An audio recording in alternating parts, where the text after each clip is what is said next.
1000 studenti, 16 istituti ad indirizzo musicale, 50 docenti di musica. Sono i numeri dell'11ª edizione di Euterpe Agrigento Mediterraneo in Musica, la rassegna che ha aperto i battenti ieri pomeriggio.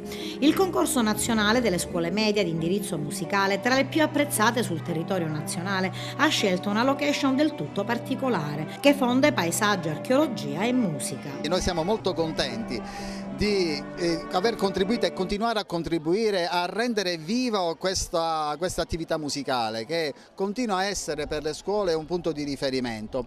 Ne è ampia prova anche ciò che ha fatto questa scuola, che è tra quelle scuole che ha partecipato con un progetto interdisciplinare. Noi siamo tra i pochi ad aver individuato questa peculiarità nel concorso, perché intendiamo proprio sottolineare l'importanza che ha la musica all'interno di un processo formativo in cui la musica è al centro di tutto il processo formativo, e questa scuola ne dà ampia testimonianza. Quest'anno già per la seconda volta noi abbiamo organizzato questa rassegna nazionale proprio nel cuore della Valle dei Templi. È una splendida cornice, il tempo primaverile ci aiuta a creare un'atmosfera rilassata, serena, di condivisione, di confronto. Quante scuole sono giunte qui ad Agrigento? Quest'anno ne partecipano 16 scuole medie ad indirizzo musicale provenienti un po' da tutto il territorio nazionale.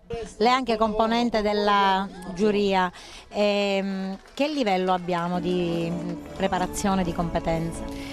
Devo dire che ogni anno notiamo una crescita continua e costante, è segno che l'esperienza insegna e che i ragazzi sono sempre più preparati. Alcune scuole hanno partecipato anche gli anni scorsi, ma il livello è decisamente superiore quest'anno. Quanto è importante l'indirizzo musicale nell'ambito della scuola media? Allora, è un elemento che si aggiunge ad un curriculum che già è abbastanza completo.